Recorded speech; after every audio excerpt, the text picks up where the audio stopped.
వాళ్ళకి అసలు వీళ్ళకి డైవర్స్ అవసరం వర్త్ఫుల్ కాదా, డైవర్స్ ఇవ్వడం అవసరం కాదా అన్నప్పుడు వాళ్ళు ఎప్పుడైతే చదివినప్పుడు ఆటోమేటిక్గా వాళ్ళ మైండ్ వాళ్ళు అప్లై చేస్తారు కదా.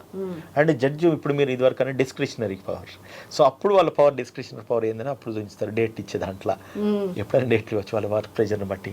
అటువంటి సిచ్యువేషన్లో ఏమవుతుందంటే మేడం, ఈ కోర్టులు తిరిగి అలసిపోయేసి 2-3 సంవత్సరాల తర్వాత కూడా మళ్ళీ రీయూనియన్ అయిన ఫ్యామిలీస్ కూడా ఉన్నారు.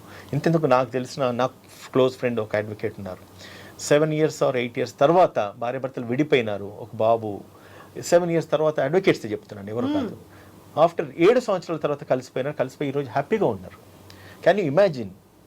అంటే చట్టంలో ఒకటి ఉంది, ఒక మనిషి 7 సంవత్సరాల దాకా కనబడకపోతే ఈ should be declared as dead, చనిపోయిండు అనేసి డిక్లేర్ చేసుకోవాలి. 2 సంవత్సరాల లోపు వరకు భార్యాభర్తలు కలిసి ఉండకపోతే it's a ground for divorce. ఆ ప్రొవిజన్ కూడా ఉన్నది. 7 సంవత్సరాలు కలవకుండా మాట్లాడుకోకుండా ఉండి తర్వాత కలిసిన సందర్భాలు కూడా ఉన్నాయి.